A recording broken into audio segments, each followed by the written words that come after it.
আরে শালার লকও তো খুলতে পারতাছি না, এটার ফোন তো অনেক দামি মনে হইতাছে দেখা। আর আপনি যে ভাইবা দিতে এসেছেন, মানুষ তো অ্যাটলিস্ট একটু ক্লিন সেভ করে আসে, আপনি তো সেটাও করেন নাই। আপনি করবেন সেলসের চাকরি, আবার তাকাই থাকো, বেরো। বাবাজি, আপনি যে কাজটা করলেন এটা ভালো করলেন না। আল্লাহ পাক দেখছে আমি চোর না, আমি চুরি করি নাই। দূর মালামাল গুলায় ধুলাবালি পইরা কি অবস্থা যে হয়েছে। রাস্তার পাশে দোকান তো, যাক সব মুইছে রাখি। মালিকের ছেলে আবার কখন কি এসে বলে, এগুলো সব তো আমারই মুছতে হবো। কালকে মুছলাম এত সুন্দর কইরা, এই আবার ধুলা পড়তে পড়তে রয়েছে। যাক এই মুছার কাজই তো আমার, আর কি করুম। দেখি মুছে যদি সুন্দর করে রাখি যাতে উনি খুশি হয়। মালিকের ছেলে তো এমনি একটু রাগী মানুষ, উনি যদি ভালো পরিষ্কার থাকে উনি খুশি হবে না।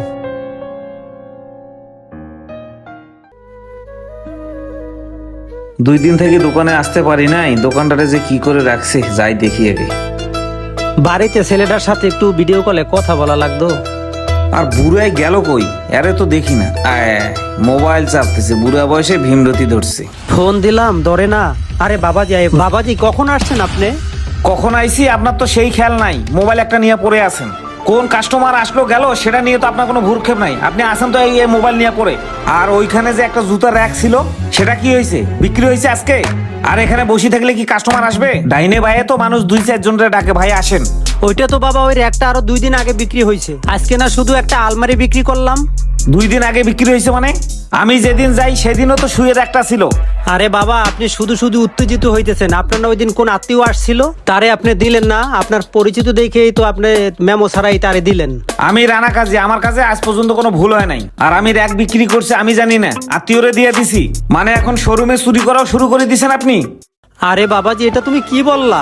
আমি চোর? আমি চুরি করছি? আমি তোমার বাবা থাকা শুরু থেকেই এখানে চাকরি করতেছি। আমি কি ওই রকম ধরনের লোক? এটা তুমি কি বললা বাবাজি? দেখো বাবাজি, তুমি না জানি আমাকে তুমি চোর বলতে পারো না। চোর না বলবো তা কি বলবো? আল্লাহ রে, ফাজিল কোনানকার। এটা তুমি কি আমার শোরুম করলা? থেকে বেরো। ফাজিল কোনানকার। আবার তাকাই দেখো, বেরো। বাবাজি, আপনি যে কাজটা করলেন এটা ভালো করলেন না। আল্লাহ পাক দেখছে আমি চোর না, আমি চোর না, আমি চোর না, আমি চুরি করি নাই। শালার বুড়া খাটাস করে চুরি, আবার ফির মালিকের মুখে মুখে তর্ক করে। এতদিন যাবত এই দোকানে চাকরি করলাম, কখনো এরকম কলঙ্ক আমার দিতে পারে নাই। যাই যা দোকানটা খুলি, আবার কাস্টমার আয়া পড়বো। যাই, যেভাবেই হোক কোনো একটা কাজের আমার ব্যবস্থা করতে হবে। হ্যাঁ আরে সাইদ ভাই, কই যাইতেছেন? এই তো সামনে যাইতেছে একটু কাজে। সামনে যাইতেছেন? আপনার চেহারার এই অবস্থা কে? কোনো সমস্যা হয়েছে? না রে ভাই, তেমন কিছু না। আরে ভাই কি সমস্যা কন, না করলে কি বুঝবো কি সমস্যা কন। আরে ভাই, এত বছর যাবত এই দোকানটাতে চাকরি করলাম, আজকে মালিকের ছেলে আমার গায়ে হাত তুলছে, আমার গালে একটা থাপ্পড় দিছে ভাই। তারে আমি ছোট থেকে দেখছি, আজকে সে বড় হয়ে গেছে। তার বাবার ব্যবসার শুরু থেকে আমি তার সাথে জড়িত ছিলাম। তার বাবার সম্পূর্ণ ব্যবসা আমি দেখাশোনা করছি। আজকে আমারে চোর বানাইয়া চুরির দায় মাইরা আমাকে দোকান থেকে বের করে দিয়েছে। কি কন ভাই, আপনার সাথে এই কাজটা করছে?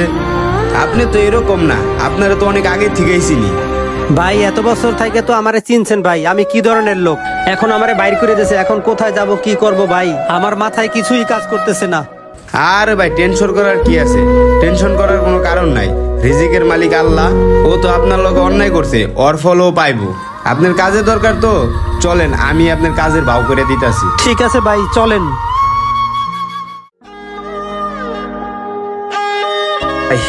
চেয়ারগুলো একটু সামান টামান করে রাখি। এই চেয়ারটা আবার বাইর করছে, এই চেয়ারটা তো সরে রাখার লাগে। আলমারিটা ঢাকনা ফিরে আবার খোলা রাখছে। না, এইভাবে আর দোকান চালানো যাবে না।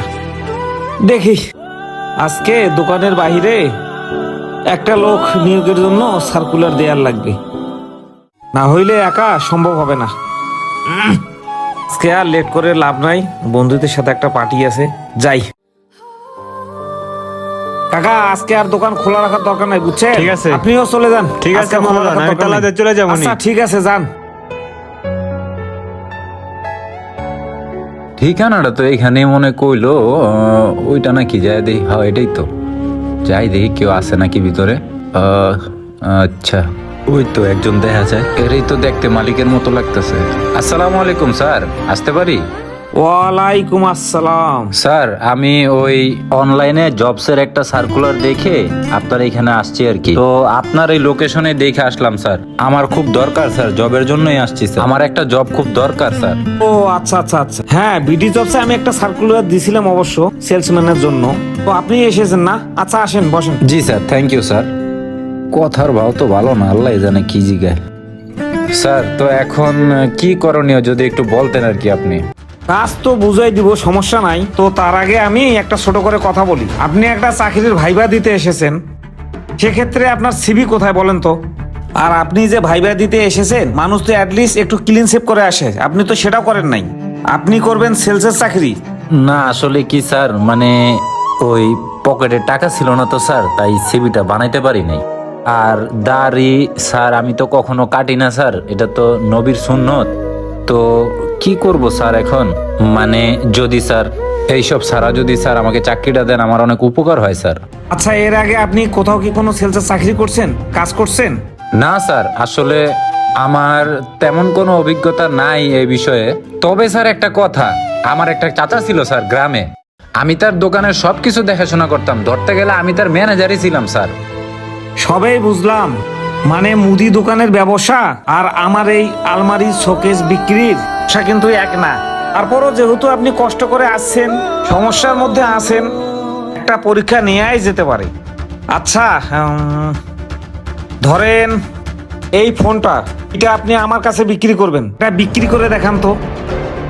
ও তাই স্যার, আপনার এই ফোনটা আপনার কাছে আমার সেল করতে হবে? এটা তো দামি মনে হইতেছে, খাইয়া দিই উনি। আসলে কি স্যার, আচ্ছা ঠিক আছে স্যার, তাহলে আমি আপনার কাছে এটা সেল করি। তাহলে স্যার প্রথম থেকে শুরু করি একবারে। প্রথম থেকে শুরু করবেন? আচ্ছা ঠিক আছে করেন। জি তাই ঠিক আছে স্যার, আমি শুরু করলাম তাহলে। হ্যাঁ প্রথম থেকে শুরু করতেছি স্যার, মেন গেট থেকে আসি স্যার একবারে। হ্যাঁ ঠিক আছে স্যার, আমি যাচ্ছি, আসতেছি স্যার, একটু তাড়াতাড়ি পলাই আমি। আলাই মনে আমার পিছে আইবো পরে। জায়গা বাবা রে বাবা, একটা খালি জায়গা বাইর করি, এই জায়গায় যাই, কেউ দেখবো না, হয়তো ফোন দিবই আমারে। আগে একটা নির্দিষ্ট জায়গায় বয়ে লই দেখি, তারপরে ওর উচিত শিক্ষাটা দিতেছি। বাবা রে বাবা, কি ফোন এটা, লকও তো খুলতে পারতাছি না, ফোন তো অনেক দামি মনে হইতাছে দেখি। কি একটা টেনশনে পড়ে গেলাম, শেষমেশ ফোন নিয়ে পালাই গেল নাকি। ফোনটা ধরলে হয়। কেউ আবার দেখে নাকি? এই ফোন দিছে, ইং তো হয়েছে। হ্যালো, আসসালামু আলাইকুম। এই এই আমি বলতেছি, শোরুম থেকে বলতেছি। একটু আগে আপনি ভাইবা দিতে আসছিলেন না?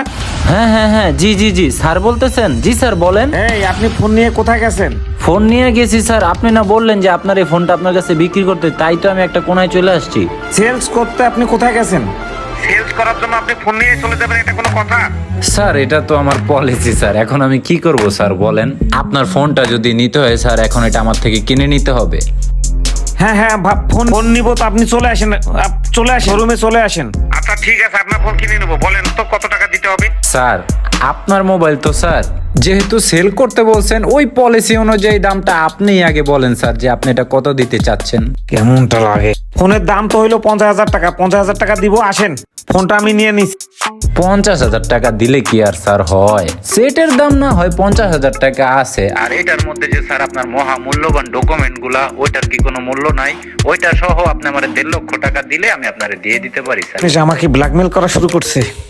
আচ্ছা ঠিক আছে, আপনি ফোনটা নিয়ে চলে আসেন। আসলে একটা আজব কিসিমের লোক রে ভাই। না না স্যার, আমি আজবই স্যার। আপনি কি ফোনটা নিবেন না এখন আমি কাইটা দিব? আরে না, আপনি ফোন কাটেন না ভাই, ফোন নিয়ে আসেন। ফোন নিব তো আমি, আসেন আসেন। স্যার ওই কথায় কাজে যেন মিল থাকে, কিন্তু আপনি কিন্তু পর আবার আমাকে দোষারোপ করতে পারবেন না। আচ্ছা করবো না। আর স্যার কল কিন্তু আমি রেকর্ড করে ফেলছি, ঠিক আছে স্যার? আচ্ছা ভাই ঠিক আছে, আসেন তো আগে আসেন। আচ্ছা স্যার রাখি, আসসালামু আলাইকুম। কেমনে তোমার টুপি পরাইতে হয় দেখছো এবার? যাও, 1.5 লক্ষ টাকা কামাই লাইছি, যাই টুপিটা এবার ওরে দিয়াই ভালো করে, কি অবর দেয় নাই, যাই তাড়াতাড়ি যাই। আমাদের নিজেদের অসাবধানতার কারণে অনেক সময় অনেক ধরনের অপ্রত্যাশিত ঘটনা ঘটেই থাকে সমাজে। তো ভিউয়ার্স, আমাদের ভিডিওটি যদি ভালো লেগে থাকে অবশ্যই লাইক কমেন্ট শেয়ার করবেন, সেই সাথে আমাদের পেজটিকে ফলো দিয়ে রাখবেন। আল্লাহ হাফেজ।